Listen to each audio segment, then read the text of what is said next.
everyone! Ayan, kumusta po sa inyong lahat? So for today's video ay tara at samahan niyo po ako magluto nitong ating napakasarap na ulam na naman para ngayon sa ating tanghalian. Walang iba kundi itong ating napakasarap na pork sinigang. Ayan, pag sinabing pork sinigang, ay nako, paborito po natin yung mga Pinoy. Kung hindi adobo, sinigang. Ayan, yan talaga ay hindi nawawala sa ating hapagkainan lagi. Sa ating mga tulad nating mga Pinoy. Ayan. So, nagpakulo lang po ako dyan ng tubig kasama ng ating pork. So, yung ating pork is, ang ginamit po natin dyan is liempo para may taba-taba guys. Kasi masarap sa sinigang is may taba-taba. Ayan, para pag kinain mo ay para kang nasa heaven ka agad. O, diba? So, yun nga at nagsangkap na rin tayo nitong ating sibuyas. So, gumamit ako 2 pirasong sibuyas at nitong ating kamatis. 2 piraso din. Tapos, syempre, sinangkapan na natin ng asin at isang pork cube para sa ating pangpalasa. So, ayan, tinakpan lang po natin iyan para madaling lumambot yung ating pork. At pagkatapos ay ayan, malambot-lambot na yung ating pork, pwede na natin ilagay dyan yung ating gabi or yung ating San Fernando. So, lulutuin lang po natin yung ating gabi dyan.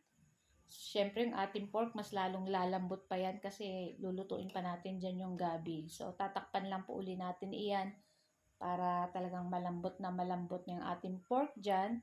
Tapos, syempre, yung ating gabi is okay na din, malambot na rin. So, maglalagay na po tayo dyan itong ating pangpaasim. Itong ating nor sinigang sa sampalok. Ayan. So, itong ating pampaasim kilig dito sa ating pork sinigang.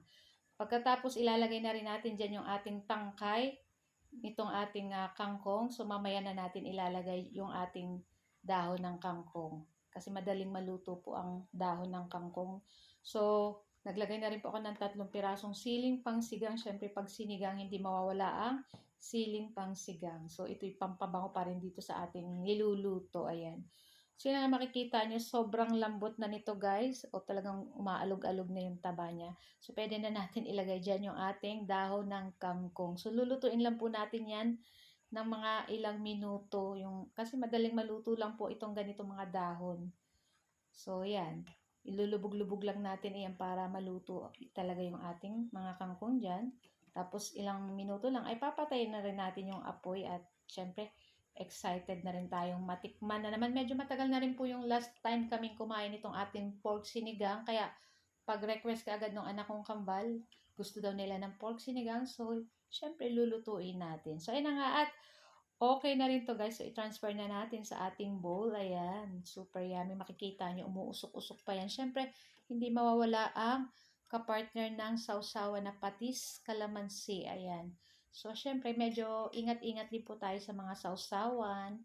Bawas-bawas din po. Tamang, mas damihan nyo yung kalamansi, konting patis lang. O, diba? So, yan na nga guys. At ito na po. At luto na at excited na rin kami kumain itong ating napakasarap na ulam for today's video. So, ayun na nga guys. So, ito lang po ang aming video today. At sana po ay nag-enjoy kayo. Huwag niyo po sanang kalimutan mag-like, follow, subscribe sa aming YouTube, sa aming FB page. Thank you!